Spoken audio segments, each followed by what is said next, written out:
One of the great things of working at the university is the science and research that goes into many of the crops. And Brian, there's a lot of research being done into grid samplings. Let's just jump in. What is meant by grid sampling? So a grid sample is when you take a field and cut it up into smaller squares. So normal soil sample, we would composite a field, which would take 15 to 20 points in a field, put it in a bucket, and take a single sample. A grid soil sample is actually you grid the field into designated areas. It could be on a 1, 2.5, 5, or larger acre grid. And you take a composite from each of those grids. So it's basically taking a large field where you do a composite and breaking it down into smaller designated zones that are not designated by any soil type. A grid is just that, it's an overlaid grid on top of the field. What kind of data is being retrieved from that sampling, and how can it be used for producers? So a grid soil sample is a normal soil test. You're going to get the phosphorus, potassium, all the nutrients that comes with it, information about the soil. With the grid sample though, you can do a variable rate application map. So once you have that grid soil sample, you can do variable rate phosphorus, lime, anything you want. And so that's where producers are using it, is to go, instead of a flat rate, do a variable rate.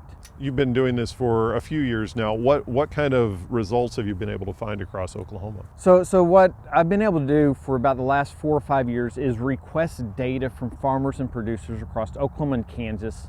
And I've gotten in over 500 fields. And we're able to do all kinds of really interesting stuff. Some is just basically looking at how variable are our soils, all the way down to breaking down the economics of variable rate lime and phosphorus, and I've been working on the economists there. Some of the interesting stuff that we've seen over the 467 samples in the last run, statistical run, is that the average pH is about a 6. And this goes from a lot of fields in Oklahoma up throughout Kansas. So the 467 is split in Oklahoma and Kansas. It's about a 6, which is a good soil pH. It's a good target pH. But the average range is just under 2 units, which means the average field in that group of 467 goes from a 5 to a 7. Now, almost a third of the samples have a pH range greater than 3 units, which means you have a pH, even if your average pH, the composite is a 6, which most farmers would be happy with a 6, right. Your field still goes from a 4.5 at a low to 7.5 at a high. That pH range in itself creates chemical problems for herbicide residual, herbicide breakdown, nutrient residual, nutrient tie-up. A lot of things happen with that kind of range. And so that's the importance of better understanding the variability of your soils. As we compile this data, as we look at it, we can look at it by county, by region, even by soil type. And so this data set's been really fun, and it's all because producers and consultants have been sending me their data. Say a producer wants to participate in helping you with this. They don't have to have a fancy rig like this with a GPS and a gator.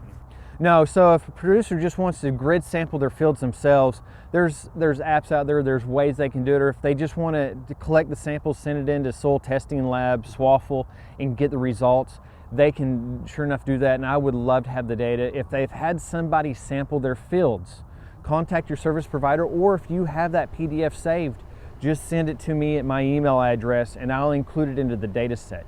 If you're a consultant, I take a lot of data sets from consultants and I compile it and let the consultant see what their producers' averages are. So I give them a small summary of their data sets, and it helps me get in more data and allows me to really expand this, let the economists play with the data set to look at the crop rotations. You know, is it more valuable in a soybean corn rotation than a straight corn rotation? Look at different aspects of that, crop price and crop rotation. Okay, thank you very mumuch. Dr. Brian Arnall, Soil Nutrition Specialist here at Oklahoma State University. And for more information about grid sampling, go to our website, sunup.okstate.edu.